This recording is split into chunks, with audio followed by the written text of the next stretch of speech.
نوجوانوں یاد رکھیے گا، آپ کو جانا ہے جائیے، لیکن اس واقعے کو سن کر ضرور جائیے گا جو میں سنانے جا رہا ہوں۔ اللہ تبارک و تعالیٰ نے نماز کے سلسلے میں کیا فرمایا، یہ سن لیجئے گا۔ وَمَنْ أَعْرَضَ عَنْ ذِكْرِي فَإِنَّ لَهُ مَعِيشَةً ضَنْكًا، جو اللہ کے ذکر سے اعراض کرے گا، جو اللہ کے ذکر سے اعراض کرے گا، جو میرے ذکر سے اعراض کرے گا، ہم اس کی روزی کو تنگ کر دیں گے۔ جن لوگوں کی روزی تنگ ہے، یعنی پیسہ تو بہت آتا لیکن رکتا نہیں ہے، دنیا کا کوئی بھی ملا اور کٹھ ملا تمہیں کوئی تعویذ نہیں دے سکتا ہے۔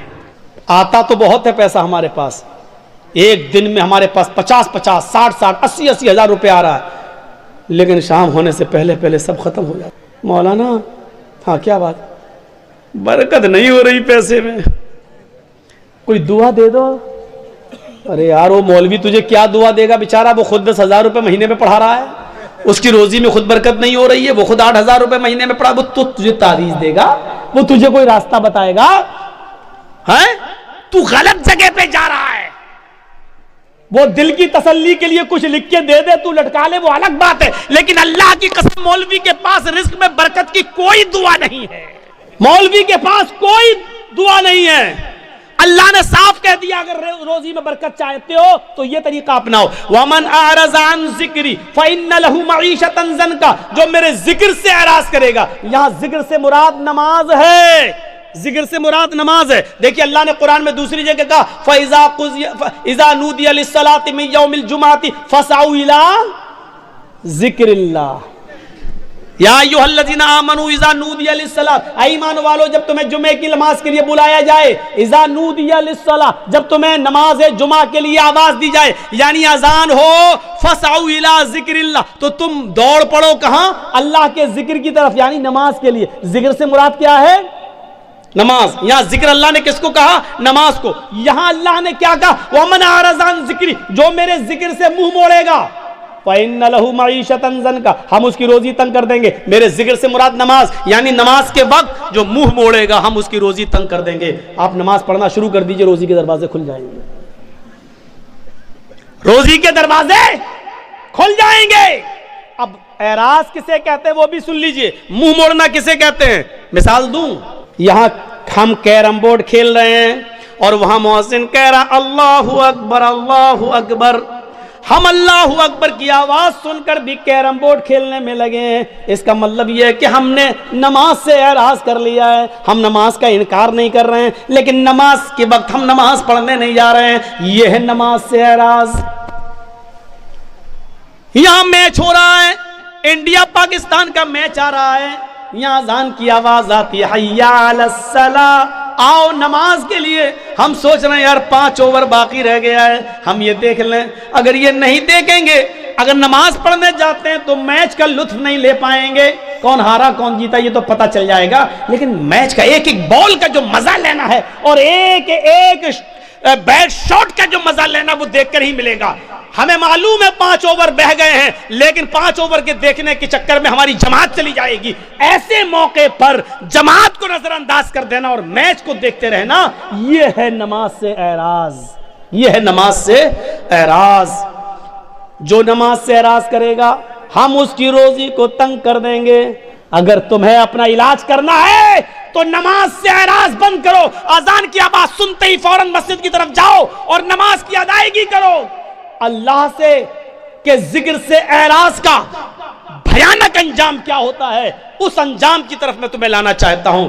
آپ نے نام سنا ہوگا، اتر پردیش میں ایک ضلع ہے جس کا نام ہے غازی آباد۔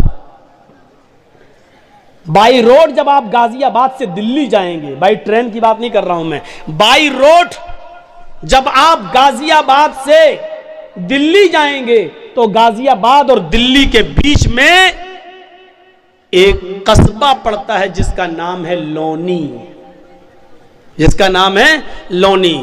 مسلمانوں کی اکثریت یہاں رہتی ہے، مسلمان زیادہ اس بستی میں رہتے ہیں اور سب اللہ کا شکر ہے زیادہ تر دولت مند، پیسے والے اور بڑی بڑی کوٹھیوں کے مالک۔ سن 1995 کی بات میں بتا رہا ہوں، 1995 کی۔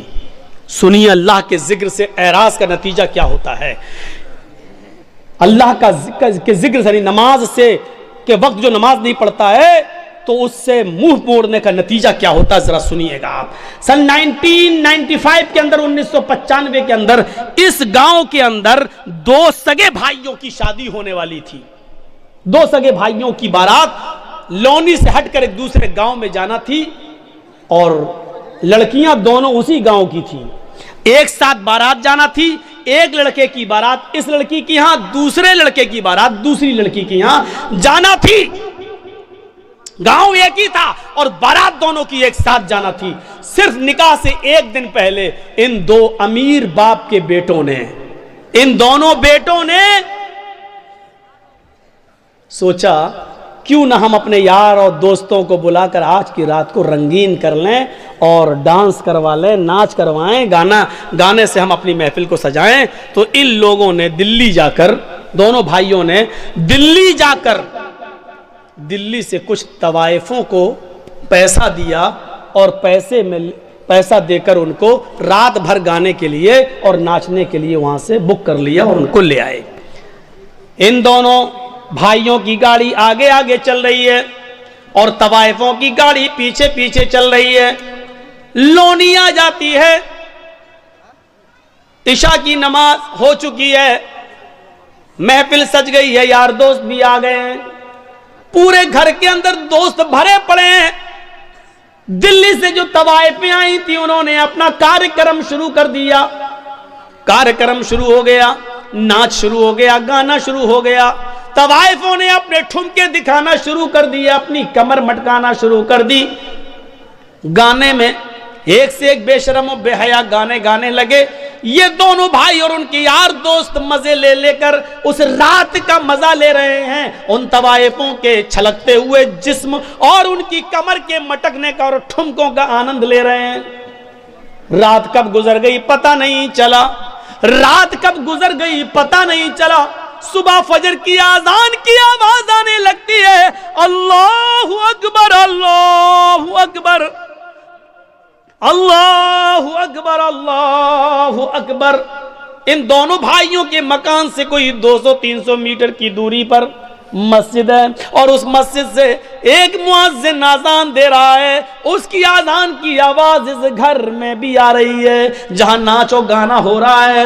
ان طوائفوں نے جب اذان کی آواز سنی تو اپنے پائلوں کی چھنکار روک دی, اپنے کمر کا ٹھمکا چھوڑ دیا. وہ تھوڑی دیر کے لیے اذان کو سنتی ہیں اور خاموش ہو جاتی ہیں.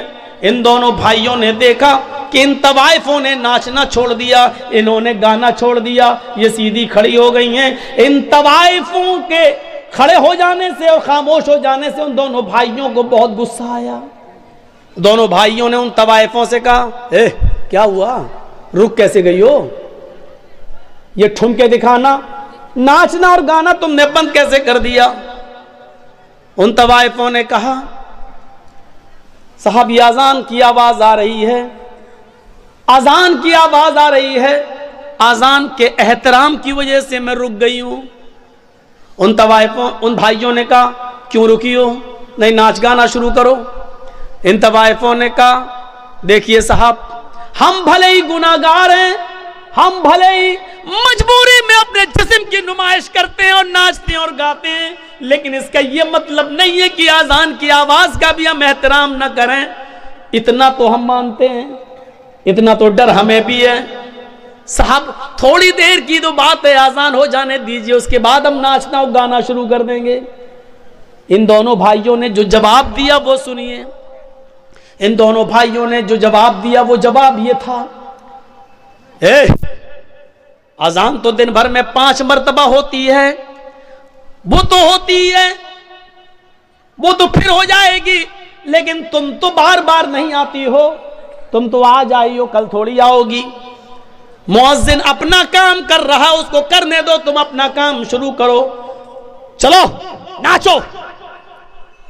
اور ان طوائفوں نے یہ سوچ کر کہ میرے پوری رات کی مزدوری کہیں یہ نہ مار لے, پیسہ نہ دے, اس لیے انہوں نے اپنے کمر کو پھر مٹکانا شروع کر دیا. پھر ٹھمکے لگانا شروع کر دیا اور ناچنا پھر شروع کر دیا، اور یہ ناچ گانا صبح 7 بجے تک چلا۔ دن میں 2 بجے بارات جانا تھی، شام کو 7 بجے نکاح ہونا تھا، 9 بجے وہاں سے ان دونوں عورتوں کی، دونوں بیویوں کی رخصتی ہو کر ان دونوں بھائیوں کے گھر آنا تھی۔ کارڈ سب کو بڑھ چکے تھے، صبح 7 بج چکے ہیں۔ ان طوائفوں نے کہا دیکھو میں اکیلے نہیں جاؤں گی، تم لوگ مجھے لے کر آئے ہو، مجھے دلی پہنچاؤ بھی، کیونکہ راستے میں ہم طوائفوں کو لوٹنے والے لوگ بہت ملتے ہیں، ہمارے جسموں کے ساتھ غلط سلوک کرتے ہیں، اس لیے تم لوگ ہمیں چھوڑ کے بھی آؤ۔ ان دونوں بھائیوں نے کہا چلو ہم لے کر آئے تھے تو چھوڑنے جانے میں کیا عرض ہے۔ ان دونوں بھائیوں نے اپنی گاڑی اٹھائی، طوائفوں کی گاڑی بھی چلنے لگی۔ اب طوائفوں کی گاڑی آگے آگے چل رہی ہے اور ان دونوں بھائیوں کی گاڑی پیچھے پیچھے چل رہی ہے، تاکہ ان طوائفوں کو آگے سے اگر پیچھے کر دیں تو ہم تو آگے نکل جائیں اور پیچھے سے ان کا اپہرن ہو جائے، نہیں تو ان طوائفوں سے کہا تم آگے آگے چلو۔ طوائفوں کی گاڑی آگے آگے چل رہی ہے اور ان دونوں بھائیوں کی گاڑی پیچھے پیچھے چل رہی ہے۔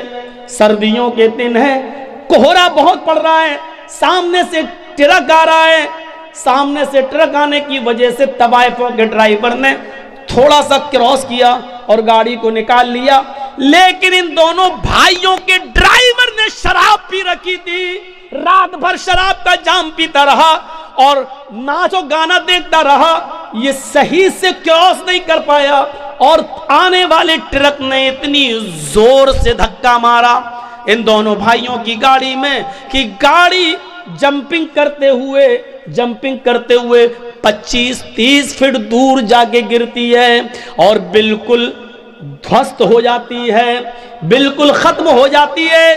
جب ان دونوں بھائیوں کی لاشوں کو نکالا گیا تو اللہ کی قسم پہچان میں نہیں آ رہا تھا کہ بڑے بھائی کی لاش کون سی ہے اور چھوٹے بھائی کی لاش کون سی ہے۔ ڈرائیور بھی مرا اور ان دونوں بھائیوں کی لاشیں وہیں پر بکھر گئیں۔ کپڑوں سے کچھ اعضاء کی پہچان ہوتی ہے، پوسٹ مارٹم کے بعد ان کی لاش گھر آتی ہے۔ باپ کے اوپر جوان بچوں کی موت کتنا بڑا حادثہ ہوتی ہے، یہ تو وہی جانتے ہیں کہ جن کے جوان بچے جن سے چھین لیے جائیں، ہم اور آپ اس کا اندازہ نہیں کر سکتے ہیں۔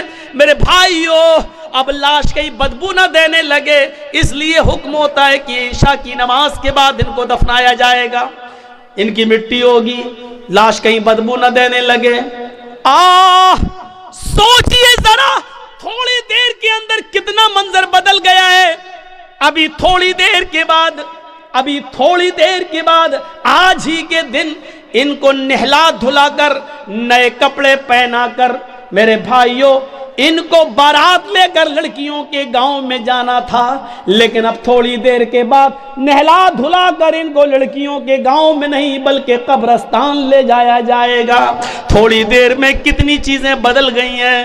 آئے شراب پینے والوں، آئے جوا کھیلنے والوں، کرکٹ بورڈ میں مست رہنے والوں، کرکٹ میں کھیل کھیل کر اپنی جوانی برباد کرنے والوں، لہو و لعب میں پڑنے والوں، 12 اور 1 بجے تک یوٹیوب پر گندی گندی چیزیں دیکھنے والوں، مووی دیکھنے والوں، ذرا سوچو تو صحیح ان نوجوانوں کی حیثیت کیسی بدلتی ہے۔ ابھی ان کو بارات لے کے جانا تھا لڑکیوں کے گاؤں میں، لیکن اب ان دونوں بھائیوں کا جنازہ جا رہا ہے میرے پیارے ساتھیوں قبرستان کی طرف۔ ابھی یہ لڑکے ساتھ میں 300 اور 400 باراتی لڑکی کے گاؤں میں جانا تھے، 300 اور 400 لوگوں کے ساتھ ان دونوں نوجوانوں کو لڑکی کے گاؤں میں جانا تھا، لیکن اب یہ 300 اور 400 لوگ لڑکی کے گاؤں میں کے بجائے اب جنازے میں جا رہے ہیں۔ حیثیت دیکھو، ابھی ان دونوں لڑکوں کو سسرال سے آئے ہوئے کپڑے پہننا تھے، نئے کپڑے پہن کر بارات میں جانا تھا، لیکن اب ان دونوں لڑکوں کے جسموں پر سسرال سے کپڑے نہیں بلکہ سفید رنگ کا کفن پہنا کر ان کو قبرستان کی طرف لے جایا جا رہا ہے۔ میرے بھائیوں، حیثیت بدل گئی۔ یہ نماز کے وقت ان لوگوں نے طوائفوں کے ناچ کو منہ چلا کے کہا ناچو ناچو، مؤذن تو 5 ٹائم اذان دیتا سکتا ہے، تم تو روز روز تھوڑی آتی ہو۔ اب سنو، اذان کے ٹائم پر کرکٹ کھیلنے والوں تم بھی اپنے عمل سے یہ ظاہر کر رہے ہو، اذان تو 5 بار ہوتی ہے، کرکٹ روز روز تھوڑی ہوتا ہے۔ آئے کیرم بورڈ کھیلنے والوں اور میچ دیکھنے والوں، تم بھی اپنے عمل سے یہ ثابت کر رہے ہو کہ اذان تو 5 بار ہوتی ہے، میچ بار بار تھوڑی ہوتا ہے، آج دیکھ لیتا ہوں پھر تھوڑی ملے گا۔ تم بھی اپنے عمل سے یہی ثابت کر رہے ہو۔ یاد رکھنا، جو ان نوجوانوں کا حال ہوا ہے، کل وہ ہمارے ساتھ بھی حادثہ ہو سکتا ہے، حادثہ کسی کے ساتھ بھی ہو سکتا ہے۔ وَمَنْ أَعْرَضَ عَنْ ذِكْرِي فَإِنَّ لَهُ مَعِيشَةً ضَنْكًا، جو میرے ذکر سے اعراض کرے گا ہم اس کی روزی کو تنگ کر دیں گے۔ ہم اس سے روزی کو تنگ، یہ نہیں کہا بند کر دیں گے، ہم اس کی روزی کو تنگ کر دیں گے۔ یہ ہمارے پاس جو آج روزی تنگ ہو چکی ہے میرے پیارے ساتھیوں، اس کی وجہ یہ ہے کہ آج ہم نماز سے دور ہو چکے ہیں۔ یہ اسلام کی بنیاد ہے، اس کو پکڑے رہو۔ پھر سنو، یا ایھا الذین آمنوا ادخلوا فی السلم کافہ، اے ایمانوں والو تم اسلام کے اندر پورے کے پورے داخل ہو جاؤ۔ ہمیں اسلام کے اندر پورا کا پورا داخل ہونا ہے، آدھا ادھورا نہیں۔ پورا کا پورا داخل ہونے کا مطلب سمجھتے ہیں؟ میں نے کہیں مثال دی تھی، آپ کو بھی دے دوں۔ پورا کا پورا اسلام، یہ ایک کھمبا ہے، یہ جو لگا ہے جس پر لائٹ لگی ہے، یہ کھمبا ہے۔ مان لو یہ بجلی کا پول ہے، بجلی کا پول ہے، اور اس کے بغل میں آم کا ایک درخت ہے، آم کا درخت۔ آپ کیا کہیں گے؟ یہ آم کا درخت ہے، یہ بجلی کا کھمبا ہے، بجلی کا پول ہے۔ آندھی آئی یا تیز ہوا چلی، جیسے ابھی تھوڑی سی بارش ہو گئی، تیز ہوا چلی اور آم کے پیڑ سے چند پتے، 10 15 20 پتے ٹوٹ کر بجلی کے پول پہ چپک گئے، تو ان 10 15 پتے جو چپک گئے، تو ان پتوں کو دیکھ کر کیا کوئی اس بجلی کے پول کو آم کا پیڑ کہے گا؟ ہم سے کوئی پوچھے صاحب یہ کیا ہے، میں آم کا پیڑ ہے، تو کیا کہے گا آدمی؟ مولانا جرجیز پاگل ہو گئے، ان کو پاگل خانے میں بھرتی کرو۔ ارے یہ آم کا پیڑ نہیں ہے، یہ بجلی کا پول ہے۔ نہیں صاحب، اس پہ تو آم کے پتے لگے ہوئے ہیں۔ 10 15 پتے وہاں سے گرے، اس پہ چپک گئے، تو 10 15 20 پتوں کے چپکنے کی وجہ سے ایک بجلی کا پول آم کا درخت نہیں ہو سکتا ہے۔ صحیح بات ہے نا؟ تو 2-4 نمازیں پڑھ لینے سے اور 2-4 روزہ رکھ لینے سے ہم اور آپ مسلمان کیسے ہو سکتے ہیں؟ یہ صحیح نہیں ہے مولانا صاحب۔ کیوں؟ مثال تو آپ ہی کی ہے، آپ ہی نے کہا صحیح ہے۔ یہ بجلی کا پول آم کا پیڑ کیوں نہیں ہے؟ اس کا جواب یہ ہے، اس لیے نہیں ہے کہ آم کا پیڑ اس وقت کہلائے گا جب وہ اس کی جڑ بھی آم کی ہو، اس کا تنا بھی آم کا ہو، اس میں شاخیں بھی آم کی ہوں، اس میں پتے بھی آم کے ہوں، اور اس میں پھل بھی آم کا لگتا ہو، تب اس کو کہا جاتا ہے آم کا پیڑ۔ تو سن لو مسلمان، آپ کو تب کہا جائے گا جب آپ کی جڑ اسلامی ہو، آپ کا اٹھنا، آپ کا بیٹھنا، آپ کا لیٹنا، آپ کا سونا، آپ کا جاگنا، آپ کا کھانا، آپ کا پینا، آپ کی عبادت، آپ کی نماز، آپ کے روزے، آپ کے حج، آپ کی زکاتیں، یہ سب جب تک اپنے جڑ سے اسلامی نہیں ہوں گی تب تک ہمیں اور آپ کو بھی مسلمان نہیں کھا جائے گا۔ جس طرح چند پتوں کے چپک جانے کی وجہ سے بجلی کا پول آم کا پیڑ نہیں ہو سکتا، اسی طریقے سے چند عبادتیں کر لینے کی وجہ سے ہم اور آپ پکے مسلمان نہیں۔ قرآن نے کیا کہا؟ مسلمان مت بنو، یا ایھا الذین آمنوا ادخلوا فی السلم کافہ، پورے کے پورے اسلام کے اندر داخل ہو جاؤ۔ کیسے؟ ایک گلاس اٹھائیے، مثال دیتا ہوں۔ یہ گلاس ہے، اس میں ہم ایک پتھر ہے ڈال دیتے ہیں، یہ لیجئے، اب آئے نہیں رہا، موبائل ہی چھوٹا بڑا۔ چلیے مان لیجئے ہم نے ایک پتھر اٹھایا، اس میں پانی بھرا ہوا ہے، اور ایک پتھر ہم نے اس کے اندر ڈال دیا، دکھ رہا ہے گلاس کے اندر پتھر پڑا ہے۔ 2 دن کے بعد آئے، دیکھ رہے ہیں پر بھی پتھر پڑا ہوا ہے۔ 2 دن کے بعد ہم نے نکالا اور پھینک دیا۔ ہمارا اسلام سے ایسا تعلق نہیں ہونا چاہیے کہ جب چاہیں ہم اسلام کے اندر داخل ہو جائیں اور جب چاہیں ہم کو اسلام سے نکال دیا جائے، ایسا نہیں ہونا چاہیے۔ یہ پانی کا ایک گلاس ہے، جلیبی تو کھاتے ہی ہوں گے، جلیبی میں رنگ پڑتا ہے نا، کلر گلاب جامن وغیرہ میں، بوندی وغیرہ میں آپ جو کھانے والا رنگ ہے 2 روپے کا رنگ لے آئیے اور اس پانی میں ڈال دیجئے اور پانی رکھ دیجئے. اگر لال رنگ ڈالا ہے تو پانی کیسا ہو جائے گا؟ لال.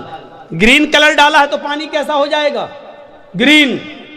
یلو کلر ڈالا ہے تو پانی کیسا ہو جائے گا؟ یلو. پیلا. اب کیا آپ کے باپ بھی رنگ کو پانی سے الگ نہیں کر پائیں گے؟ کر کے دکھاؤ. کیوں؟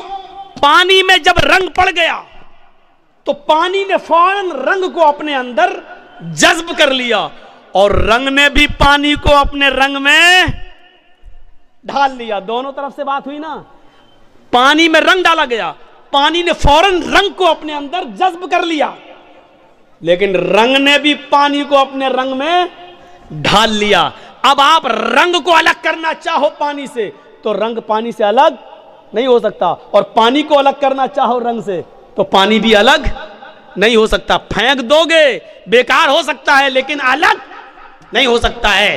یہ تعلق ہونا چاہیے ہمارا اسلام کے ساتھ. یعنی اسلام ہمارے اندر ایسا گھسا ہوا ہو، ایسا جذب ہو جائے کہ اسلام ہمارے اندر ایسا جذب ہو کہ ہم اسلام کے مزاج میں ڈھل جائیں اور اسلام ہمیں اپنے اندر جذب کر لے. پھر ہم سے اسلام کو نکالا جائے تو نہ نکلے، اور اسلام کو ہم سے دور کیا جائے تو نہ ہو. جیسے سمیہ سے اسلام دور کروایا جا رہا ہے لیکن جان دے دی، لیکن سمیہ سے اسلام نہیں چھڑایا. حضرت بلال سے اسلام چھڑایا جا رہا ہے لیکن بلال نے کہا جان دے دیں گے لیکن اسلام نہیں چھوڑیں گے. میرے پیارے ساتھیوں، اسلام کے ساتھ ہمارا تعلق رنگ اور پانی کی طرح ہونا چاہیے کہ ہم سے اسلام دور کیا جائے تو نہ ہو، اور اسلام سے ہم کو دور کیا جائے تو ہم کو دور نہ کیا جا سکے. یہ تعلق ہونا چاہیے ہمارا اسلام کے ساتھ. میرے پیارے بھائیوں، یہی ہمارا اسلام کے ساتھ یہی سلوک ہونا چاہیے. ہم اٹھیں تو سوچیں کہ اسلام کی مخالفت تو نہیں ہو رہی ہے، ہم بیٹھیں تو سوچیں کہ ہمارا بیٹھنا غیر اسلامی تو نہیں ہے، ہم چلیں تو سوچیں کہ ہمارا چلنا غیر اسلامی تو نہیں ہے، ہم شادی کریں تو سوچیں کہ ہمارا چلنا غیر اسلامی تو نہیں ہے، ہم کھائیں پیے یا جو محنت، جو بزنس، جو کاروبار کر رہے ہیں اس کے بارے میں سوچیں کہ کہیں غیر اسلامی تو نہیں ہے. جب تک ہم ایسا نہیں کریں گے ہم اسلام کے اندر پورے کے پورے داخل نہیں ہو سکتے ہیں. اسلام مکمل ایک مذہب ہے، کمپلیٹ، کیونکہ اسلام نے کوئی چیز باقی نہیں چھوڑی ہے. میں نے کہا نا، ان لوگوں کی زندگی کے صرف 4 سال کے حالات موجود ہیں بس. عیسیٰ علیہ السلام کے 3 سال کے حالات موجود ہیں. آج چلے جائیے عیسائیوں کے پاس اور پوچھئے کہ شادی کیسے ہونی چاہیے، عیسائی نہیں بتا پائیں گے. کیوں نہیں بتا پائیں گے؟ ان کو معلوم ہی نہیں ہے. کیوں؟ عیسیٰ علیہ السلام نے شادی ہی نہیں کی تھی. جب شادی نہیں کی تو ان کو شادی کے حالات معلوم نہیں، شادی کیسے ہونا چاہیے. یہ پوری بائبل پڑھ جاؤ، شادی صرف اتنا لکھا ہے کہ اپنی زندگی اگر پاکیزہ گزارنا چاہتے ہو تو شادی کر لو، بس اتنا لکھا ہے. اپنی زندگی پاکیزہ گزارنا چاہتے ہو تو شادی کر لو، لیکن شادی کیسے کرو، کس عمر میں کرو، لڑکی بڑی ہونی چاہیے یا چھوٹی ہونی چاہیے، پھر شادی کے بعد بیوی کے ساتھ کس طرح رہو، مہر کتنا ہونا چاہیے، یہ تمام چیزیں بائبل بتانے سے خاموش ہے. وید آپ پڑھیں تو ویدوں میں بھی لکھا ہے کہ رام چندر جی نے بھی شادی کی تھی، لہذا تم وواہ کر کے اپنے آپ کو سرکشت کر لو. لیکن شادی کیسے ہونا چاہیے یہ آپ کو نہ ویدوں میں ملے گا، نہ رامائن میں، نہ گیتا کے اندر. کہیں پر بھی آپ چلے جائیے پورا منظر آپ کو نہیں مل سکتا، کیونکہ کوئی دھرم کمپلیٹ نہیں ہے. اسلام سے پوچھئے، محمد رسول اللہ سے سوال کیجئے کہ شادی کیسے کرنا چاہیے، تو اللہ کے نبی صلی اللہ علیہ وسلم کی شریعت جواب دے گی جیسے محمد رسول اللہ نے 25 سال کی عمر میں اپنی سے 15 سال بڑی حضرت خدیجہ کو اپنے نکاح میں لائے. یہ نہیں دے گا کہ یہ ہم سے عمر میں بڑی ہے اور اس کا پہلا شوہر طلاق دے چکا ہے یا انتقال کر چکا ہے، یہ بیوہ ہے، کسی کی شوہر مر گیا، یہ اس کے بعد کی بچی ہوئی بیوی ہے اور خدیجہ کے 2 بچے بھی ہیں، ہم شادی کر لیں گے تو اس کو بھی سنبھالنا پڑے گا. یہ سب نہیں سوچا، بلکہ آپ نے نکاح کر لیا. خدیجہ نے پیغام بھیجا تھا. اللہ کے نبی صلی اللہ علیہ وسلم نے اپنے چچا ابو طالب سے مشورہ کرنے کے بعد ایکسیپٹ کر لیا. شریعت جواب دے گی کہ بڑی عمر کی عورتوں سے نکاح کرنا کوئی برا نہیں ہے.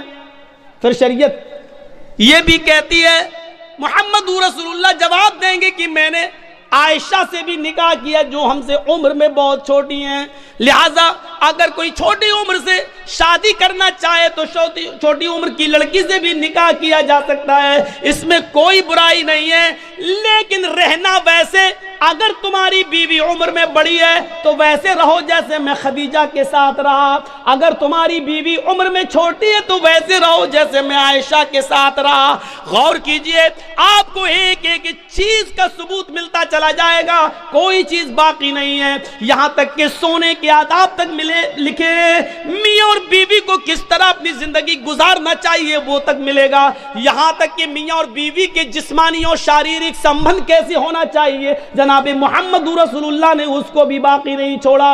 اور وہ بھی بتا دیا, کیونکہ اسلام ایک کمپلیٹ مذہب ہے. جیسے ماں اور باپ اپنے بچے کو انگلی پکڑ کے چلنا سکھاتے ہیں, ماں کے پیٹ سے بچہ پیشاب و پائخانہ کرنے کو, صاف کرنے کا طریقہ سیکھ کے نہیں آتا, وہ اپنے ماں اور باپ سے سیکھتا ہے. اسی طریقے سے محمد رسول اللہ نے بھی ہمیں انگلی پکڑ کے چلنا سکھایا ہے, سب کچھ بتا دیا ہے کہ تمہیں ایسا کرنا ہے, ایسا کرنا ہے, ایسا کرنا ہے, ایسا کرنا ہے. یہ کمپلیٹ مذہب ہے, کمپلیٹ مذہب ہے اسلام. اسی لیے اس کو مذہب کہا گیا ہے. باقی اور دوسرے مذہب جو ہیں وہ مذہب نہیں ہیں, مذہب نہیں ہے, ازم ہے. ہندو ازم ہے, عیسائی ازم ہے, جین ازم ہے.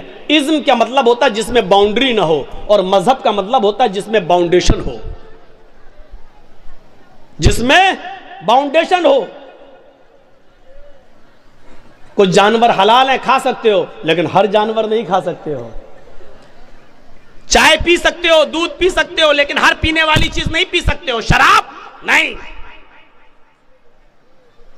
اچھا مولانا شراب تو چھوڑو, بیڑی سگریٹ وہ بھی نہیں. ایک باؤنڈیشن ہے. مولانا اس پہ بول دیجئے, اس پہ بول دیں گے تو پھر کون بلائے گا, کیونکہ سارا معاملہ تو اسی پہ ٹکا ہوا ہے پورے اورنگ آباد کا. اب ٹکا ہے تو کوئی کیا کرے, لیکن اس کی وجہ سے کوئی حق بات بولنا چھوڑ دے, پھر فرق کیا رہ جائے گا, پھر بات کیا رہ جائے گی.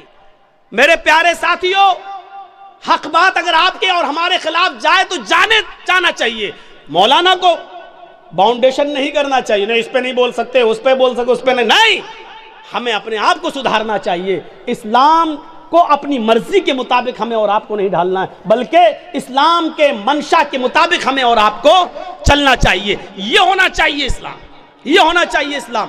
تو میرے بھائیو, یہ مکمل ایک مذہب ہے اسلام, کمپلیٹ ایک مذہب ہے اسلام. اس کے اندر اٹھنا, بیٹھنا, لیٹنا, سونا, جاگنا, کھانا, پینا, شادی بیاہ, ہر چیز کا طریقہ آپ کو اس کے اندر ملے گا. شادی کا طریقہ کیا ہے ہمارے یہاں, کیا ہوتا ہے؟ لڑکے کی بارات جا رہی ہے, بارات 300 آدمی جا رہے ہیں صاحب, گاڑیاں 100 150 200 آدمی جا رہے ہیں. سنیے گا منشا کیا اسلام کا. جا رہے ہیں, بارات میں جا رہے ہیں. حاجی صاحب کے بیٹے کی بارات ہے. حاجی صاحب سمجھ رہے نا, سعودی عرب گئے تھے حج کر کے, بہت سی ٹوپی ووپی لا کے سب کو بانٹا تھا انہوں نے. سعودیہ سے رومال بھی لائے تھے, ڈلا ہے لال رنگ کا رومال. حاجی صاحب نے شادی کے دن اوڑا ہے, بیٹے کی شادی ہے, داڑھی پہ ہاتھ پھیر رہے ہیں, منہ میں پان چل رہا ہے. جرجیت صاحب پوچھ رہے ہیں, حاجی جی آج تو ماشاءاللہ جوان لگ رہے ہو, کیا بات ہے, چہرے پہ بڑی رونق ہے. بیٹے کی بارات جا رہی, میرے بیٹے کی بارات جا رہی. اچھا بارات کیا ہوتی ہے معلوم ہے؟ بارات, یہ بارات کا تصور کہاں سے آیا؟ 100 150 200 سال پہلے جب ہمارے ہندو بھائیوں میں جب وہ اپنے لڑکے کی بارات کسی دوسرے شہر میں لے جاتے تھے تو ڈر ہوتا تھا کہ کہیں لوٹ نہ جائے قافلہ, کہیں یہ لوگ لوٹ, اکیلے اگر لڑکا لڑکی شادی کر کے آئیں گے تو کہیں لوٹ نہ لیے جائیں, سونا چاندی زیورات لٹ جائیں. تو ایسا نہیں ہوتا تھا. پھر وہ لوگ 100-50 آدمی کو لے کے نکلتے تھے گھوڑوں پر, جو بھی چیز ملتی تھی اس پہ جاتے تھے دوسرے شہر، اور وہاں سے لڑکی کی ودا کرا کے اپنے ساتھ لاتے تھے تاکہ لوٹے نہ جائیں اور قافلے والے سامان نہ لوٹ لیں۔ تو وہاں سے یہ رسم نکلی اور نکلتے نکلتے آج اس نے بارات کا نام پا لیا۔ بارات کا آج یہ حال ہے، ایک گھر سے دوسرے گھر میں بھی بارات جا رہی ہے تو 200 آدمی چاہیے۔ ان کو بارات نہیں کہنا چاہیے، سچ پوچھو مولانا جرجیس کے حساب سے تو ان کو چور کہنا چاہیے، ڈکیت، ڈاکو۔ یہ باراتی نہیں ہے، ڈکیت جا رہے ہیں، ڈاکو، لڑکی والے کے گھر ڈاکہ ڈالنے جا رہے ہیں۔ وہاں جا کے بیٹھ گئے صاحب، جیسے ان کے باپ کا گھر ہو۔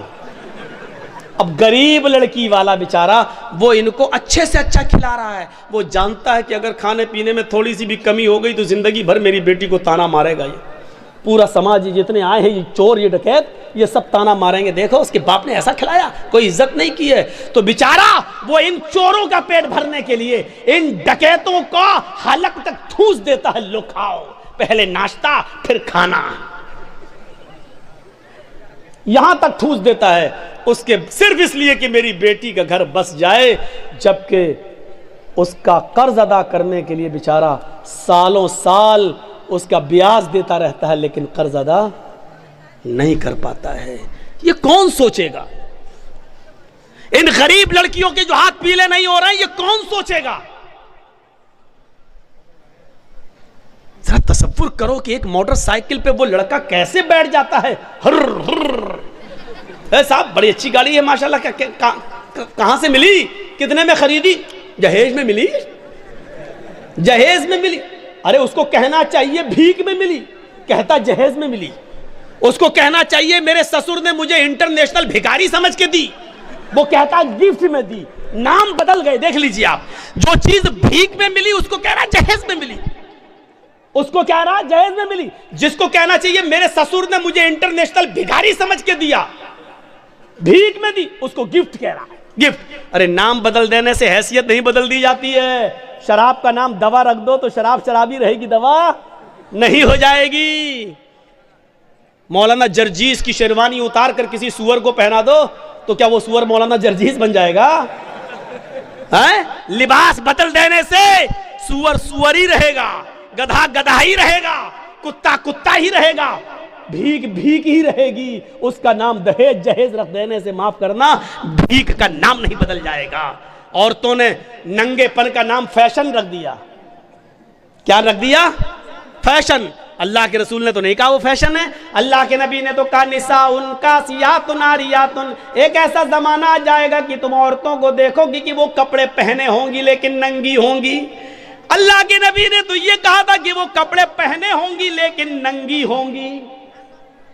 کپڑا پہننے کے باوجود بھی کوئی ننگی ہوتا ہے؟ نہیں، لیکن نبی نے کہا کپڑے تو پہنیں گی لیکن ننگی ہوں گی۔ کپڑا پہنیں گی لیکن ہاتھ دکھیں گے، کپڑا پہنیں گی لیکن پیٹ دکھے گا، کپڑا پہنیں گی ان کے جسم کا اتارو چڑھاؤ دکھے گا، یعنی وہ ایسے تنگ کپڑے پہنیں گی کہ جس سے اگر کوئی ٹیلر کوئی درجی ان کو دیکھ لے تو ناپ لینے کی ضرورت نہ پڑے۔ وہ اپنی آنکھوں میں پورا کا پورا بسا لے کے اس کا سینہ اتنا، اتنی اس کی کمر اتنی، اس کی بلاؤز کا سائز اتنا، وہ صرف ایک نظر دیکھ کر اندازہ لگا لے کہ اس کی ساڑی کا ناپ کتنا، اس کے بلاؤز کا ناپ کتنا، اس کے پیٹ کا ناپ کتنا، اس کی کمر کا ناپ کتنا، اس کے سینے کا ناپ کتنا۔ ایسی عورتوں کو بتایا اللہ کے نبی نے کہ کپڑے تو پہنیں گی لیکن ننگی ہوں گی۔ نبی نے تو ان کو ننگا کہا ہے۔ اب ہمارے یہاں نام بدل گیا، یہ فیشن ہے، یہ فیشن ہے۔ لڑکیاں چپکے ہوئے کپڑے پہن کر مارکیٹ جا رہی ہیں، ان کی ران سے کپڑا چپکا ہے، ان کی پنڈلی سے کپڑا چپکا ہے، ہم کہہ رہے ہیں فیشن ہے یہ۔ میرے بھائیوں، تمہارے نام بدل دینے سے ان کا ننگا پن ختم نہیں ہو جائے گا۔ اللہ کی قسم تمہاری نظروں میں فیشن ہے لیکن محمد رسول اللہ کی نظر میں وہ لڑکی ننگی ہے، ننگی ہے، ننگی ہے، برہنہ ہے، برہنہ ہے، برہنہ ہے۔ نام بدل دینے سے حیثیت نہیں بدل جاتی ہے۔ بھیک کا نام دہیج رکھ دو، معاف کیجئے گا بھیک بھیک ہی رہے گی۔ دہیج ہو جانے سے یا جہیز ہو جانے سے میرے بھائیوں اس کی حیثیت نہیں بدل جائے گی۔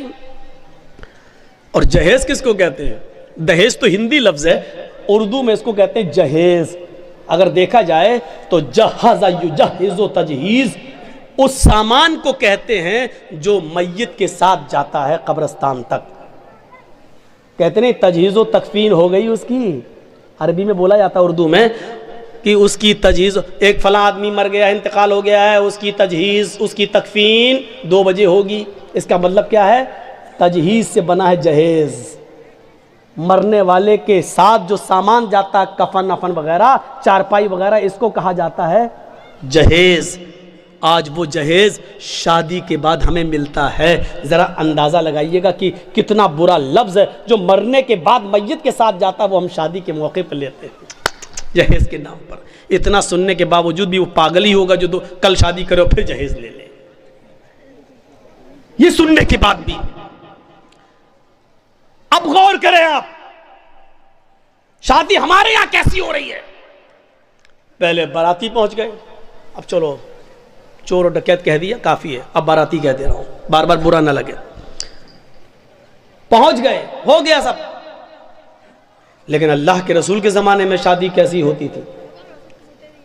وہ سارے واقعات آپ کے سامنے ہیں، سنے ہوں گے. ایک عورت اللہ کے نبی کے پاس آئی اور کہنے لگی کہ اللہ کے رسول، میں آپ سے شادی کرنا چاہتی ہوں، انی احب لک، میں اپنے آپ کو ہبہ کر رہی ہوں. تو اللہ کے نبی صلی اللہ علیہ وسلم نے کیا فرمایا؟ اب مجھے ضرورت نہیں ہے. وہاں ایک صحابی بیٹھے ہوئے تھے، فوراً کہنے لگے اللہ کے رسول اگر آپ کو ضرورت نہیں ہے تو میرے ساتھ کروا دیجیے اس کی شادی. کوئی بری بات نہیں کہی انہوں نے، میرے ساتھ کروا دیجیے. اللہ کے نبی نے کہا تم کرو گے؟ کہا ہاں مجھے ضرورت ہے بیوی کی. اس عورت سے پوچھا کہ تم اس کے ساتھ کرو گی؟ اس نے کہا آپ کے لیے آئی تھی، اگر آپ نہیں کر سکتے تو اس کے ساتھ کر دیجیے، مجھے تو گھر بسانا ہے. تو اللہ کے رسول نے اس آدمی سے، اس صحابی سے پوچھا کیا دو گے اس کو مہر میں؟ یہ نہیں پوچھا لڑکی سے ہے تیرا باپ ہے، تیرا بھائی ہے، کیا دے گا اس صحابی کو؟ یہ نہیں پوچھا، بلکہ کیا پوچھا اس صحابی سے، کیا دو گے اس کو مہر میں؟ کہتا مہر میں کیا دو گے؟ کچھ نہیں ہے میرے پاس. بخاری کی حدیث کے الفاظ ہے ما عندی شیء، میرے پاس کچھ نہیں ہے، کچھ نہیں ہے اور شادی کا سپنا. آئے ہائے ہائے، اسلام دیکھیے، اسلام کچھ نہیں ہے اور شادی کا سپنا، کچھ نہیں ہے اور شادی کرنا چاہتا ہے. اللہ کے نبی نے فرمایا نہ ایسا مت کہو کچھ نہیں ہے، گھر جاؤ شاید کچھ سامان مل جائے، لے کر آؤ، وہی اس کو مہر دے دیں گے. ہاں ٹھیک ہے میں جا رہا ہوں. گھر گیا، اپنی ماں سے، باپ سے، بھائی سے، بہن سے، سب سے پوچھ ڈالا کچھ ہے؟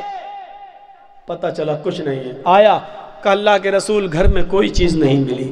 آپ نے کہا دیکھو تم شادی کرنے جا رہے ہو، بیوی کو کچھ تو مہر دینا پڑے گا نا. پتہ چلا مہر نقد ہونا چاہیے، کچھ تو ملے گا. کہنے لگے کچھ نہیں ملا. اللہ کے نبی نے کہا دوبارہ جاؤ. کہا جب کچھ ہے ہی نہیں تو پھر دوبارہ جا کے کیا 50 بار بھی جاؤں گا تو کچھ نہیں ملے گا. کہا دوبارہ جاؤ، التمس خاتما من الحدید، لوہے کی انگوٹھی مل جائے تو وہی لے آؤ، سونے کی نہیں، چاندی کی نہیں، لوہے کی انگوٹھی جو آج 5-5, 6-6, 10-10 روپے میں ہمیں سڑکوں پر مل جائے گی. اگر لوہے کی انگوٹھی ہی مل جائے تو وہی لے آؤ، وہی دے دو اپنی بیوی کو، ہونے والی بیوی کو. وہ کہتا لوہے کی انگوٹھی، چلو جاتا ہوں پوچھتا ہوں، معمولی چیزیں ہوگی گھر میں رکھی ہوگی. وہ دوبارہ گھر گیا. وہ صحابی تھوڑی دیر کے بعد گھر سے واپس آتے اور کہتے ما وجدت خاتما من الحدید، اے اللہ کے رسول گھر میں بہت کچھ ڈھونڈا، بہت تلاش کیا، لیکن مجھے لوہے کی انگوٹھی بھی نہیں ملی. مایوس ہو گئے. اللہ کے رسول بھی بیٹھے کہ اس کے پاس لوہے کی انگوٹھی بھی نہیں ہے، اب یہ کیسے کیا ہوگا. اب وہ جانے لگا. اللہ کے نبی نے کہا کہاں جا رہے ہو؟ کیا کروں گا بیٹھ کے جب نکاح ہی نہیں ہو سکتا ہے، لوہے کی انگوٹھی بھی نہیں ہے، کچھ نہیں ہے گھر میں، جا رہا ہوں کھیتی باڑی کروں گا، کچھ محنت کروں گا، مزدوری کروں گا، ماں بوڑھی ہے اس کی ذمہ داری ہے میرے اوپر، باپ بوڑھے ہیں ان کو کھلاتا ہوں پلاتا ہوں، جا رہا ہوں کام دھندا کروں گا کچھ. اللہ کے نبی نے کہا ادھر آؤ. بیٹھایا اپنے پاس، پوچھا تمہارے پاس کچھ نہیں ہے؟ کہا کہہ تو دیا نہیں ہے. لوہے کی انگوٹھی بھی نہیں ہے؟ کہا نہیں ہے. کہا اچھا سوچو، ایک بار اور سوچو، کچھ ہے؟ دماغ داں. ہاں ہے. کہا کیا ہے؟ عندی ازار، ایک لنگی ہے، تہبند ہے، ایک تہبند ہے، لاؤ لاؤ لاؤ لاؤ اس کو دے دو، چلو وہی دے دو. کیا کہتا ہے معلوم ہے؟ وہی دے دو. جب وہ دے دوں گا تو میں کیا پہنوں گا؟ جب سوتا ہوں تو وہی تو پہنتا ہوں گھر پہ، جب اس کو دے دوں گا تو میرے پاس کیا رہے گا؟ تو اللہ کے نبی نے کہا پھر کیوں کہہ رہے ہو کہ کچھ ہے؟ کہا آپ نے پوچھا تو میں نے کہہ دیا وہی ہے، اس کو میں پہن کے سوتا ہوں، تو پھر اس کو وہ بھی نہیں دے سکتے ہو؟ تو اس نے کہا پورا نہیں دے سکتا ہوں، 2 ٹکڑے کر دیتا ہوں، آدھا دے دوں گا اس کو۔ اب اللہ کے رسول کی مسکراہٹ نکل گئی، ہنسی آ گئی، آدھا دو گے بیچاری، آدھا کا کیا کرے گی وہ؟ آدھا کس کام کا؟ اور جب پھاڑ دو گے تو آدھا تم کیا کرو گے؟ تمہارے کس کام کا؟ کسی کام کا ہو یا نہ ہو، کم سے کم کھیت میں بچھا تو لیں گے، بیٹھ تو جائیں گے۔ باندھنے کے لائق نہیں رہے گا تو کیا ہوا، کم سے کم زمین پر بچھا کے بیٹھ تو سکتے ہیں۔ پورا نہیں دے سکتا ہوں میں، دوں گا تو آدھا۔ اللہ کے نبی نے کہا آدھا نہ اس کے کوئی کام کا، نہ آدھا تیرے کوئی کام کا۔ نہیں یہ تو نہیں لوں گا۔ اچھا یہ بتاؤ قرآن کتنا یاد ہے؟ اوہ نوجوانوں سنو، ویڈیو بنانے والوں سنو، اپنے اپنے کیمروں میں قید کرنے والوں سنو، سننا اور پوری تقریر مت سننا، بس وہی سنتے رہنا کہ سب سے بڑا سخت عذاب اس کو ہوگا جو دنیا میں تصویریں۔ پوری تقریر مت سننا، بس یہی سنتے رہنا، یہ جملے تمہیں تھپڑ مارتے رہیں گے جب تک دوسرے سال ہمیں بلا نہیں لو، تب تک وہی حدیث تمہیں تھپڑ مارتی رہے گی کہ ہم کیا کیا کرتے ہیں، کتنے بڑے بڑے گناہ کرتے ہیں۔ سنو، کہا قرآن تمہیں کتنا یاد ہے؟ سونا نہیں، چاندی نہیں، کپڑا نہیں، دولت نہیں، یہاں تک کہ بیوی کو دینے کے لیے لوہے کی انگوٹھی بھی نہیں۔ اتنا غریب گھر کا صحابی، لیکن جب اس سے پوچھا کہ تمہیں قرآن کتنا یاد ہے، سر اٹھاتا ہے، کہتا ہے اللہ کے رسول مجھے سورہ ملک یاد ہے، مجھے سورہ حشر یاد ہے، مجھے سورہ جمعہ یاد ہے، مجھے سورہ منافقون یاد ہے، مجھے سورہ نبا یاد ہے، مجھے سورہ قیامہ یاد ہے۔ اللہ کے نبی نے فرمایا کیا تمہیں اتنی سورتیں یاد ہیں؟ کہا ہاں۔ آپ نے کہا کیا تم مجھے منہ زبانی بغیر دیکھے سنا سکتے ہو؟ اس نے کہا ہاں۔ آپ نے کہا اتنی صورتیں تمہیں یاد ہیں؟ اس نے کہا ہاں۔ کہا پھر یہ کیوں کہتے ہو کہ میرے پاس کچھ نہیں ہے؟ تمہیں اتنی صورتیں یاد ہیں، کیا تم ان صورتوں کو اپنی بیوی کو یاد کرا دو گے؟ اس عورت کو یاد کرا دو گے جس کے ساتھ میں تمہارا نکاح کرنا چاہتا ہوں؟ اس نے کہا ہاں میں کرا دوں گا۔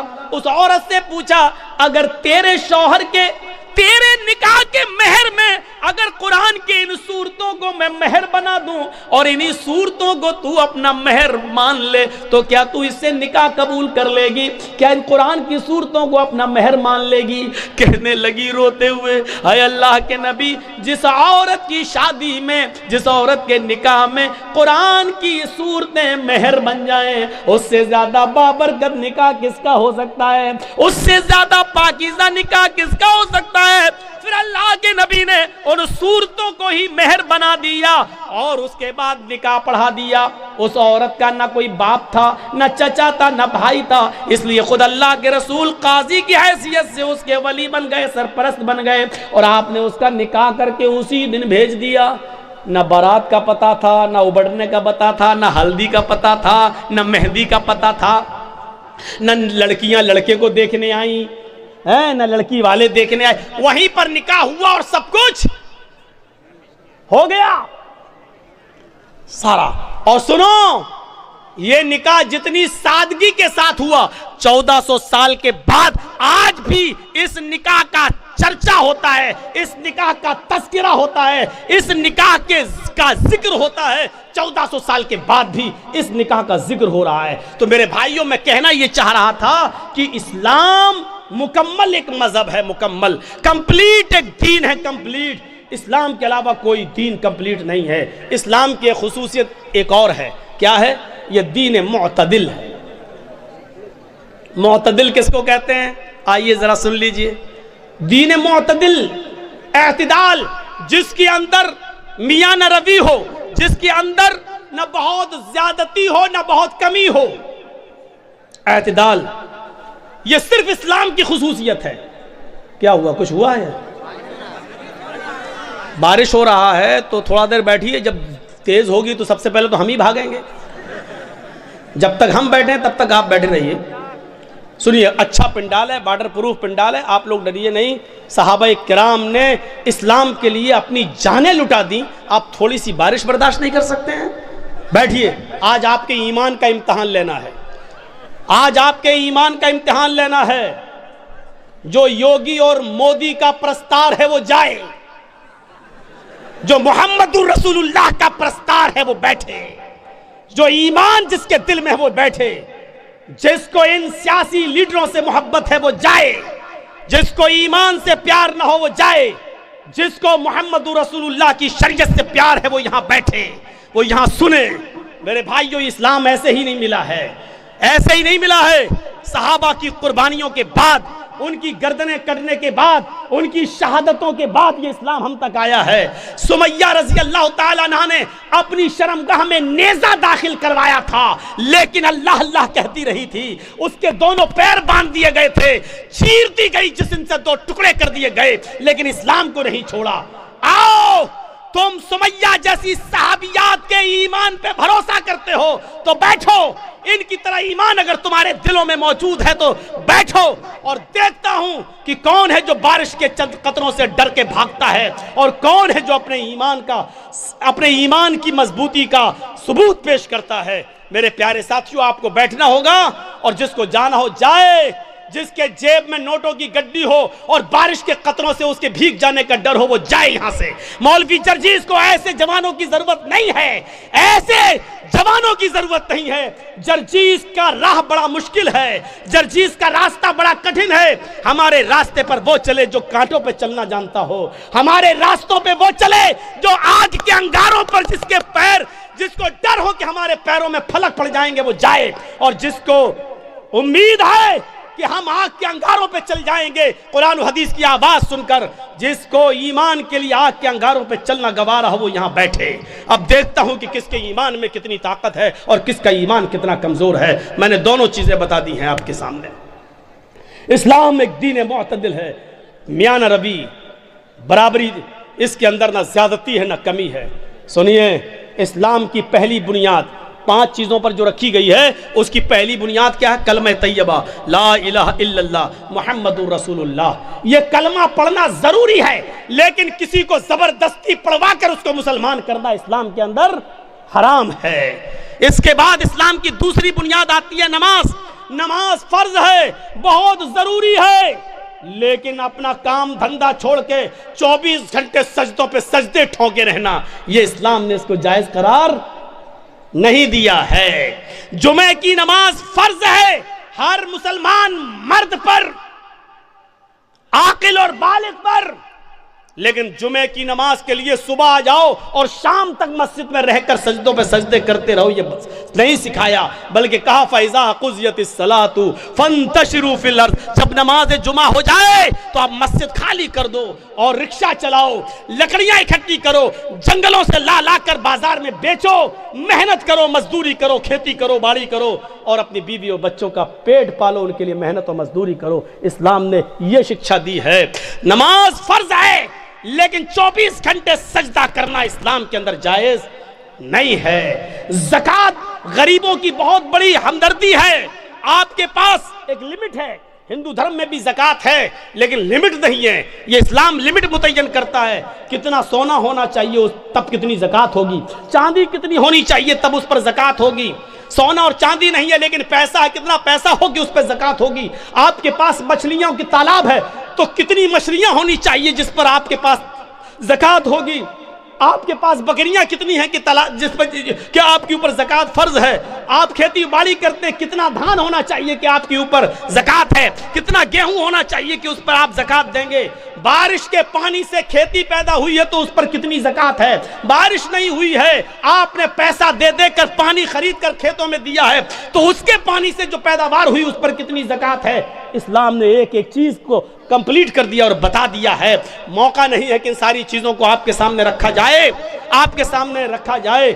آپ اپنے جس مکان میں رہتے ہیں اس پہ زکات ہے یا نہیں؟ ایک مکان کے علاوہ 2-3 پلاٹ آپ نے اور خرید رکھے ہیں، اس پر زکات ہے یا نہیں؟ اگر وہ مکان پلاٹ آپ کے ہیں تو اس پر زکات ہے یا نہیں؟ اگر اس کو بیچنے کے لیے رکھے ہیں، آپ اس کو بیچیں گے، بزنس کر رہے ہیں، اس کو بیچ کر پھر دوسرا خریدیں گے، تو بیچنے کی نیت سے جو آپ نے زمین اور پلاٹ خریدے ہیں تو اس پر زکات ہے یا نہیں؟ ہے تو کتنی ہے؟ آپ کپڑے کا کاروبار کرتے ہیں، اس پہ زکات ہے یا نہیں؟ جس دکان میں بیٹھتے ہیں اس پہ زکات ہے یا نہیں؟ دکان پہ جو مال رکھا ہے اس پہ زکات ہے یا نہیں؟ یہ تمام چیزیں اسلام نے بتا دی ہیں، اس لیے کہتے ہیں کہ اسلام ایک مکمل مذہب ہے جو کسی دوسرے دھرم کے اندر آپ کو نہیں ملے گا۔ اتنا لکھا غریبوں کو دو، کتنا دو؟ کچھ نہیں، کروڑوں والا 1 روپیہ دے کے بھی نکل جا، ہو گیا۔ لیکن اسلام میں اگر 1 لاکھ روپیہ تمہارے پاس ہے تو 2500 دینا پڑے گا، 2500۔ اگر 2400 دو گے اور 100 روک لیا تب بھی آپ گناہگار ہیں، یاد رکھیے گا۔ 1 لاکھ ہے، 2500 آپ پر زکات بن رہی ہے، اگر آپ نے 2499 روپے دے دیے اور 1 روپیہ روک لیا تو آپ گناہگار ہیں۔ اسلامی حکومت ہوگی تو آپ سے جنگ کی جائے گی، آپ سے قتال کیا جائے گا، آپ سے لڑا جائے گا۔ اگر آپ 1 روپیہ دینے سے منع کریں گے تو آپ کے خلاف جہاد کیا جائے گا۔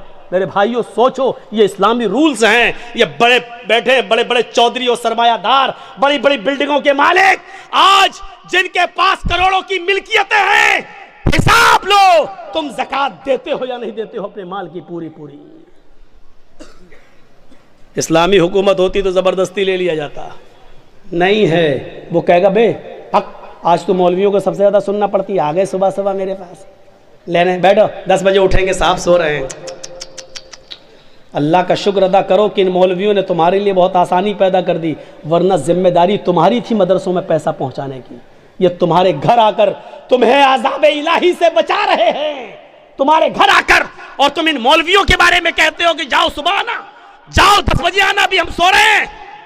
یہ زمین کہیں پھٹ نہ جائے، اور اے امیر آدمی، اے چودھری، کہیں تو اس زمین کے اندر دھس نہ جائے، دھس نہ جائے۔ مولویوں کی 2 سال کرونا رہا، کبھی آپ نے سوچا علماء کا کیا ہوا بیچاروں کا؟ جو مدرسے بند ہوئے ان کا بارے میں سوچا کبھی آپ؟ ایک مولانا صاحب مسجد میں دعا کر رہے ہیں، وہ ویڈیو بڑا وائرل ہو رہا ہے۔ 26 سال تک انہوں نے کسی مسجد میں امامت کی، 26 سال کے بعد ان کی تنخواہ کتنی ہوئی؟ 12,000۔ 12,000۔ اب وہ مسجد میں جمعہ پڑھانے کے بعد، جمعہ ختم کرنے سے پہلے دعا کر رہے ہیں، اللہ 26 سال میں نے اس مسجد میں جمعہ پڑھایا ہے، اس مسجد میں نماز پڑھائی ہے، آج میری تنخواہ 12,000 ہے، جتنی میری تنخواہ ہے اتنی تنخواہ، اتنا ہی کاروبار، اتنی ہی دولت کا مالک مسجد کے سیکریٹری کو بنا دے، مدرسے کے سیکریٹری کو بنا دے، مسجد کے متولی کو بنا دے۔ سب چپ۔ اس نے کہا آمین بولو، آمین بولو، کوئی آمین ہی نہیں بول رہا۔ کہا کیوں، کیا ہوا؟ تمہیں یہ دعا بری لگ رہی ہے تو کم سے کم مولویوں کے بارے میں بھی تو سوچو۔ 12 سال سے اس کی تنخواہ 3,000 4,000 سے آیا، 12 سال 26 سال میں اس کی تنخواہ 12,000۔ یہ قوم کا حال ہے جو اپنے امام کی قدر نہ کر سکے، جو اپنے امام کی تنخواہ نہ بڑھا سکے، جو اپنے امام کو کھاتا اور پیتا ہوا نہ دے سکے، وہ اسلام کے لیے کیا قربانی دے گا؟ کون کرے گا ان کی دیکھ ریکھ؟ میں نے کہا نا، 4 لاکھ مدرسے، 50 لاکھ علماء، نتیجہ 2% مسلمان۔ نماز فرض ہے، دن بھر مصلی بچھا کر نماز پڑھنے کی اجازت نہیں۔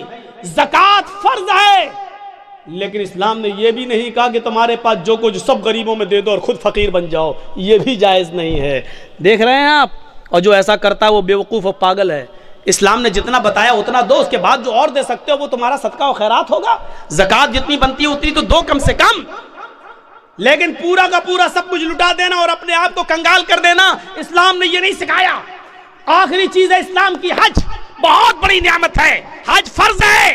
اگر آپ کے پاس اس وقت حج کی استطاعت ہو گئی ہے، لیکن 2 سال کے بعد آپ کی بیٹی کی شادی ہے اور آپ حج کا فارم نہیں بھر رہے تو آپ گناہگار ہیں، یہ سوچ کر پہلے بیٹی کی شادی کر دیں، اس کے بعد ہم حج کرنے جائیں گے۔ نہیں، آپ کے پاس حج کا پیسہ ہو گیا، حج کی استطاعت ہو گئی، آپ کو جانا پڑے گا۔ اس سال فارم بھریے، قسمت میں ہوگا تو آپ کی منظوری آ جائے گی، نہیں ہوگا تو پھر دیکھیے، بعد میں دیکھا جائے گا۔ لیکن بیٹی کی شادی کے انتظار میں آپ رک رہے تو غلط کر رہے ہیں، کیونکہ بیٹی کی شادی میں خرچ کرنے کی اجازت اسلام نے نہیں دی ہے، لیکن حج کو فرض کیا ہے اور حج کی فرضیت اسلام کے اندر موجود ہے۔ اور اگر کوئی امیر آدمی جو ابھی تک حج کی استطاعت رکھتا ہے، ہے, 3-4 لاکھ روپے خرچ کر کے حج کرنے جا سکتا ہے لیکن نہیں جا رہا ہے. اگر اسی حال میں اس کی موت ہو گئی تو مات علی المجوسیہ, تو وہ مجوسیت کی موت مرے گا. یہ اللہ کے نبی نے فرمایا کہ وہ اسلام پر نہیں, مجوسیت کی آگ کا پجاری ہو کر مرے گا, اس کا انتقال اسلام کے اوپر نہیں ہوگا. مات علی المجوسیہ, وہ مجوسیت پر مرے گا. ایک حدیث کے اندر آتا ہے مات علی غیر الفطرہ, وہ اسلام کے خلاف غیر اسلام پر مرے گا, یعنی اس کا انتقال اسلام کے اوپر نہیں ہوگا. ہم نے معمولی چیز سمجھ لیا ہے, لیکن اسلام کے اندر حج فرض ہے, وہاں تک جانا ضروری ہے. لیکن یہ بھی نہیں کہا کہ آپ کے پاس وہاں تک جانے کی طاقت نہیں ہے تو اپنی دکان بیچ دو, دکان کا سارا مال بیچ دو, آپ اپنا مکان بیچ دو اور حج کرنے جاؤ. یہ بھی نہیں کہا ہے. اسلام معتدل ہے, اسلام اعتدال چاہتا ہے, بیچ کا راستہ چاہتا ہے. اگر تمہارے پاس طاقت ہے وہاں تک جانے کی تو جاؤ. زکوٰۃ اگر تم پہ فرض ہو رہی ہے تو دو, رمضان کے روزے تم رکھو, لیکن یہ بھی نہیں کہا کہ مسلسل اور پے در پہ رکھتے چلے جاؤ, ہمیشہ رکھو کبھی نہ چھوڑو. یہ بھی نہیں کہا ہے. اگر ایسا کرتے ہو تب بھی گناہگار ہو. تو یہ اسلام معتدل ہے, اعتدال اس کے اندر ہے, میان روی اور بیچ کا راستہ ہے. اسلام دین السہل ہے, یہ آسانی چاہتا ہے. میں جانتا ہوں کہ نماز فرض ہے, کسی بھی حال میں معاف نہیں ہے, لیکن مولانا جرجیس کو کرسی سے باندھ دیا گیا ہے. کچھ گنڈے ہم سے جے شری رام کے نعرے لگوا رہے ہیں, مار رہے ہیں. اسی وقت اذان کی آواز آتی ہے اللہ اکبر اللہ اکبر. جرجیس صاحب, نماز اس وقت بھی معاف نہیں. دیکھ رہے ہیں آپ, جرجیس صاحب کہہ رہے ہیں ظالموں مار لینا مجھے, لیکن نماز کا وقت ہو گیا, کم سے کم مجھے نماز پڑھ لینے دو. یہ کہنا پڑے گا جرجیس صاحب کو. چھوڑ دیتے ہیں تو ٹھیک ہے, لیکن ہاتھ پیر بندے ہیں, نہیں چھوڑ رہے ہیں. ایک بار کہیے ظالموں چھوڑ دو مجھے تاکہ میں وضو بنا لوں. انہوں نے کہا نہیں, تمہارے ہاتھ پیر نہیں کھولے جائیں گے. تب بھی نماز فرض ہے. اگر وضو بنانے کی اجازت نہیں دی جا رہی ہے تو دل میں نیت کر لو وضو کی.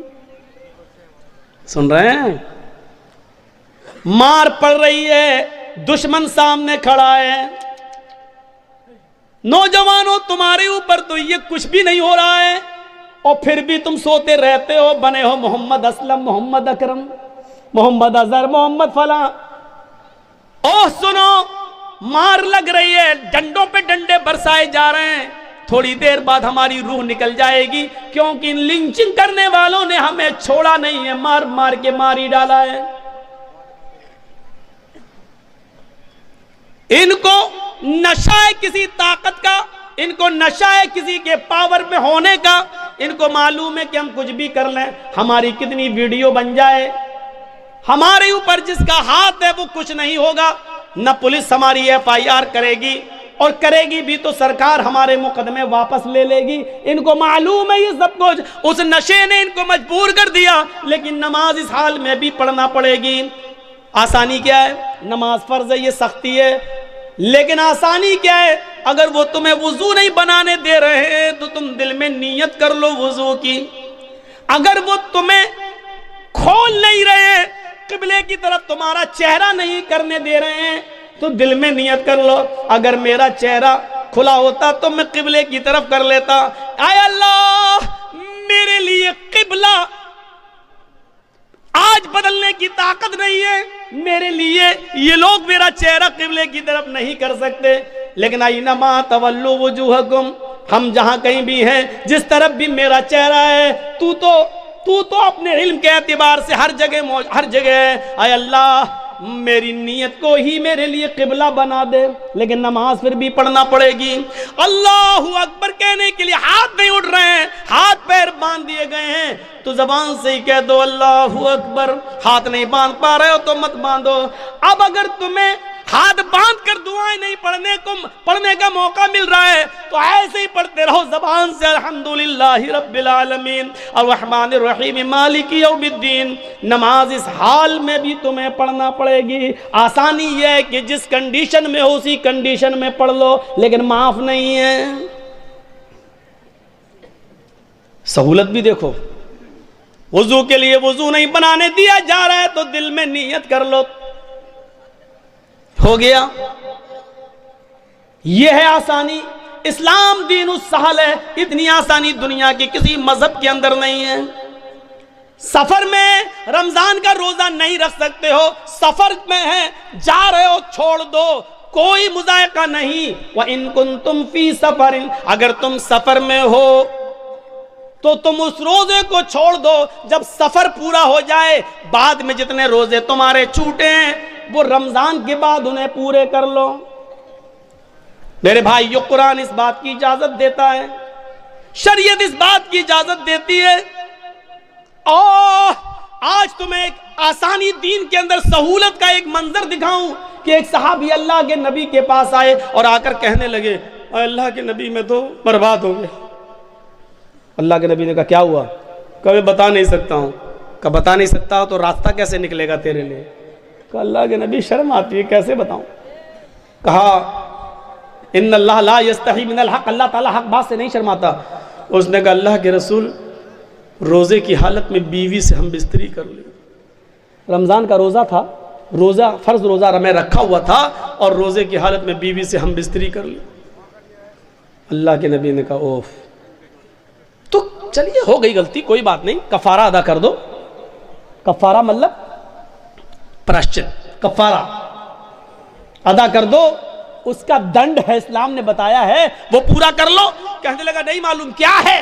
اللہ کے نبی نے کہا ایک غلام آزاد کر دو۔ ایک غلام، اس زمانے میں آدمی عورتیں بیچے جاتے تھے، خریدے جاتے تھے، اللہ کے نبی نے کہا ایک غلام آزاد کر دو۔ کہتا غلام کہاں؟ کہ اللہ کے رسول مجھے تو خود دوسرے کی زندگی ہو گئی، غلامی کرتے کرتے دوسرے کی غلامی کرتے کرتے پوری زندگی ہو گئی ہماری، میں کیسے غلام خرید کے آزاد کر دوں؟ نہیں کر پاؤں گا۔ اللہ کے نبی صلی اللہ علیہ وسلم نے فرمایا اچھا تو غلام آزاد نہیں کر سکتا؟ کہ نہیں، تو دوسرا آپشن بھی ہے۔ کہ کیا ہے؟ کہ تم 60 روزے رکھو، شہرین متتابعین، مسلسل، کنٹینیو، ریگولر۔ کتنے روزے رکھو؟ 60۔ اس نے کہا 60؟ کہ یہ بھی نہیں ہو پائے گا، وہ بھی کنٹینیو سمجھ رہے ہیں نا؟ اگر 55 روزے 55 روزے رکھ لیے اور ایک چھوڑ دیا، نہیں ایک دن سستالے بعد میں پھر رکھیں گے، ایک چھوڑ دیا تو 55 بیکار، اب پھر 1 سے 60 رکھو۔ اگر بخار آ گیا، بیمار ہو گئے، کوئی بات ہو، وہ ایک الگ بات ہے، وہ ایک مجبوری ہے۔ لیکن سوچو جو لوگ روزے کی حالت میں، جن کی نئی شادی ہوتی ہے، اس لیے ان سے کہا کہ زیادہ روزے کی حالت میں تھوڑا دور ہی رہو، روزے کی حالت میں بیوی سے۔ کیوں کہا؟ کیونکہ نئی شادی ہوئی ہے، تھوڑا قریب آؤ گے، دل بہک گیا، کہیں ایسا نہ ہو کہ روزہ ہی خراب کر بیٹھو۔ تو اللہ کے نبی صلی اللہ علیہ وسلم نے منع کیا ہے، روزے کی حالت میں زیادہ قریب مت ہو، رات پوری پڑی ہے، دن میں قریب مت ہو۔ تو اس نے کہا اللہ کے رسول 60 روزے وہ بھی مسلسل پیدر پہ نہیں رکھ پاؤں گا۔ آپ نے کہا کیوں؟ کہا ایک روزے میں تو یہ حالت ہو گیا، بیوی سے مل بیٹھا، 60 نہیں رکھ پاؤں گا۔ ایک روزے پہ تو صبر نہیں ہو سکا، 60 میں کون کر لے گا؟ نہیں ہو، یہ بھی نہیں ہو، میری طاقت سے باہر ہے۔ اللہ کے نبی نے کہا اچھا تو تیسرا آپشن بھی ہے تمہارے لیے۔ کہا کیا؟ آپ نے کہا 60 مسکینوں کو کھانا کھلاؤ۔ بڑا دلچسپ واقعہ ہے، 60 مسکینوں کو کھانا کھلاؤ۔ کہتا ہے 60؟ کہاں؟ کہ اللہ کے رسول آپ کو معلوم نہیں ہے کہ میں کس بستی سے آیا ہوں؟ کہ کس بستی سے آیا ہوں؟ کہ اللہ کے رسول میں فلاں فلاں بستی کا رہنے والا ہوں، اور میرا حال یہ ہے کہ صبح اگر کھا لیتا ہوں تو شام کو بھوکا سوتا ہوں، اور شام کو اگر کھانے کو مل جائے تو صبح نہیں ملتا ہے، ایک ٹائم نصیب ہے ایک ٹائم نہیں۔ اور آپ ہم سے کہہ رہے ہیں 60 مسکینوں کو کھانا کھلاؤ، ارے ہمیں تو 2 ٹائم کھانا نصیب نہیں ہو رہا، 60 کو کہاں سے کھلاؤں گا؟ اللہ کے نبی نے کہا یہی 3 راستے تھے، چلو ایک اور راستہ نکالتا ہوں تمہارے لیے۔ نماز کا وقت ہوا، نماز پڑھنے صحابہ آئے، نماز کے بعد آپ نے صحابہ کو بتایا تمہارے بھائی کو ایسی ایسی پریشانی ہو گئی ہے، اس کے لیے کچھ مدد کرو، کچھ چندہ اندہ کرو۔ صحابہ نے چندہ کیا، کوئی 2 کھجور لایا، کوئی 5 کھجور لایا، کوئی 10 کھجور لایا، 10 کلو کا ایک ٹوکرا بھر گیا کھجوروں کا، اتنا بڑا ٹوکرا۔ اللہ کے رسول نے کہا لو یہ تمہارے بھائیوں نے تمہاری مدد کی ہے، چلو اس 10 کلو کھجوروں کے ٹوکرے کو اٹھاؤ، اپنے گاؤں میں لے جاؤ، اپنے قبیلے میں، اور وہاں جتنے غریب ہیں ان میں تقسیم کر دو، تمہارا کفارہ ادا ہو جائے گا، جاؤ۔ ہنسنے لگا۔ اللہ کے نبی نے کہا کیوں ہنس رہے ہو؟ کہ اللہ کے رسول آپ نے کہا اپنے گاؤں میں لے جاؤ اور غریبوں میں بانٹ دو. کہاں؟ کہا اللہ کی قسم مجھ سے زیادہ غریب میرے پورے گاؤں میں کوئی ہے ہی نہیں. کیا بولا؟ اللہ کی قسم، اللہ سے، اللہ کی قسم پورے گاؤں میں مجھ سے زیادہ غریب میرے پورے گاؤں میں کوئی نہیں ہے. یہ سن کر اللہ کے نبی بھی ہنس دیے، صحابہ بھی ہنس پڑے. اللہ کے نبی نے کہا اچھا جاؤ تم ہی کھا لو اور اپنے بچوں کو کھلا دو، جاؤ کفارہ ادا ہو جائے گا. گناہ بھی کر بیٹھا، وہ جس کو کہتے ہیں ہم بستری بیوی سے ہم بستری بھی کر بیٹھا، بڑا گناہ کر بیٹھا. غلام آزاد کرنے کی بھی طاقت نہیں رہی، 60 روزے بھی نہیں رکھ سکتا، مسکینوں کو کھانا بھی نہیں کھلا سکتا. اب لوگوں سے چندہ بھی ہوا تو چندے کو بھی بانٹنا نہیں چاہ رہا. کہ اللہ کے رسول کس کو تھا؟ غریبوں میں بانٹنے کا حکم ہے نا.